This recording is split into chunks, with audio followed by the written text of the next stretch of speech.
Okay, we found it's a Gemma Lefna and we're gonna go get a juice. They have all this fresh squeezed juice over here for 4 dirham, which is about 40 cents.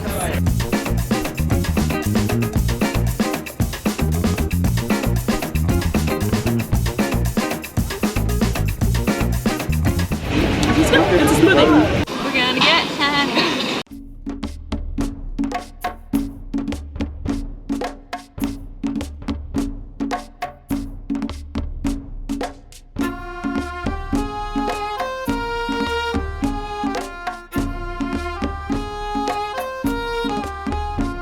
We made it to the henna art cafe and we're gonna eat and then we're gonna get our henna afterwards. They gave us like an entire book of stuff. And most of the stuff I've seen in here is like 100 dirham.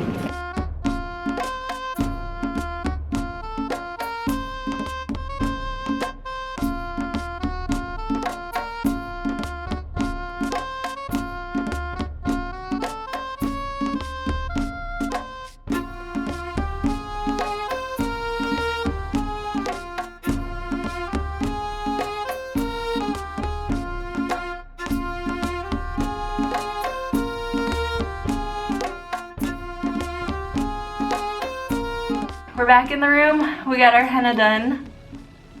I think it looks awesome. So we have to leave this on for 6 to 8 hours and then we're supposed to peel it off or use a credit card, but don't wash it off, and the longer we go without washing it, the longer it'll last. So we'll see about that. We had to navigate the Medina with these things and it was kind of a disaster. I got a little bit of a smush here. Success, I would say. Natalie's taking a nap over here. She'll just chime in. Okay. Hello. Show your hands. The ladies that did this, they weren't even using A stencil and they barely looked at the picture. Yeah. They were just like, they use these little like needle, what are those called? Oh crap. Syringes. And we were probably done in about 30 minutes. And then we had to put our hands by a heater for another 30 minutes to let it dry. And then they covered our hands, you'll see it's a little shiny, in this lemon sugar mixture. Water. Yeah. So. Probably tastes pretty good. No, I'm kidding. The mystery of the hammam will be revealed. Mom. Okay, so here's what happened. Okay. So, we got to the Heritage Spa, or the Heritage.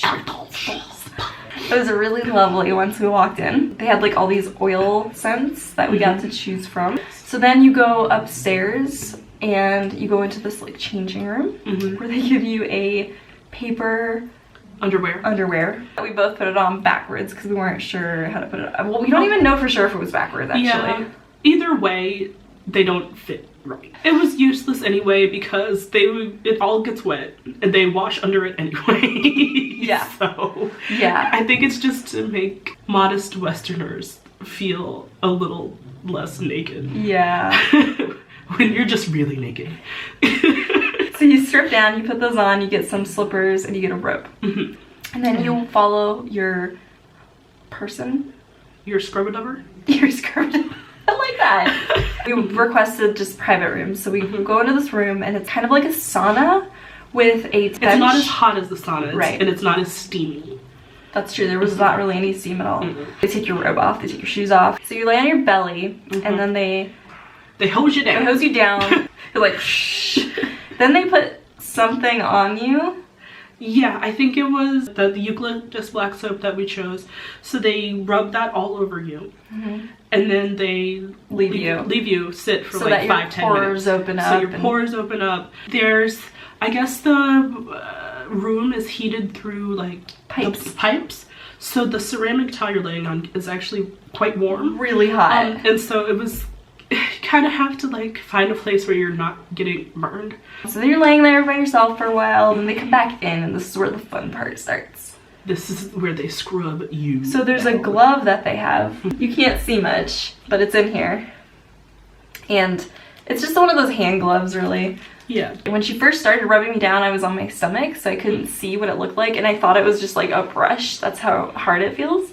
It's not unpleasant ever though. Mm-mm. It's really nice feeling. Yeah, and they get everywhere. Everywhere. They got behind my ears, on my neck, they got my armpit. Like where the deodorant accumulates for years at a time. The underwear down and get your butt. Yeah. And then what happened after that? They rinse you again, and then they put like it's not a thick mask, but they do put like a clay mask on. Yeah. Then you lay there for like another 10-15 minutes. It was more like 5 or 10. Yeah. And then they come back and rinse you off again.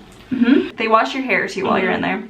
You can tell them not to if you don't want them to do that, but it's gonna get wet anyway. Yeah, so. It's fine. So they wash your hair and then they like put your towel up, they tie it really tightly, and then we met in the tea room and had some more tea and cookies, and then it was massage time. Massage time. And that was really lovely. Yes. It's basically exactly like any massage room in the US. Key differences are, well, the big one is that they get in your chest area.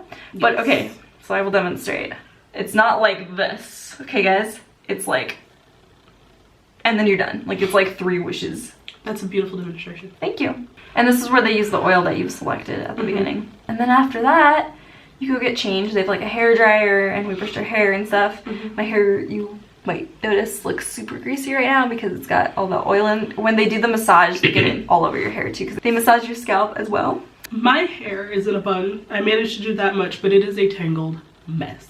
If you have curly hair, you may want to wear it up if you go to a hammam. Yeah. It's probably still gonna get wet because they're massaging it, so it's getting more and more tangled. If you're gonna skip the hair part, you're not missing out on much. It wasn't that. It wasn't like, that. Much of the experience. And at the very end, we had a nice surprise because they gave us the soaps and the scent that our oil was in. So this was a freebie that you get at the very end. I would 100% do it again. It was only 650 dirham. It was awesome. It was great experience. If you're worried and you've never had a hammam, this is a great place to go because I think a lot of Westerners go there. They explain everything very clearly. The owner is English speaking and will answer all questions at the beginning, so you won't have any issues. Also, we learned that the Henna Art Cafe has a non-profit portion of their business. In the high season, doing henna, when there's lots of tourists coming in, they can make lots and lots of money, obviously, and when it's the low season, there's not as many people coming in, so they don't have that steady income. So to supplement that, what she does is have them paint like little figurines with like henna designs and keychains, which can be sold in the Medina, and they have artwork and stuff that they do. Pretty much all the profits from that go back to the ladies, so they have some extra income coming in during the low season. Also, if you're trying to find this place, just note that there's 2 places. One is called Henna Cafe and the other one's Henna Art Cafe. Henna Cafe is near Heritage Spa. Yes. And they're both rated well. We just wanted to go to this one because it said they had vegetarian food. But we totally recommend doing that. Just note that you're gonna not be able to use that part of your hand for 6 hours. Walking through the Medina with not only sticky lemon sugar solution and wet henna is quite the adventure. So we're just like, it was very stressful. Yeah. But we did find our way back without getting lost once. Not once. Bam. Boom. What now? We owned that Medina. Oh yeah. Wait, Alright guys, so we're gonna go get some tea probably, because we are addicted. And dry out our henna. And then we have to pack. Yeah.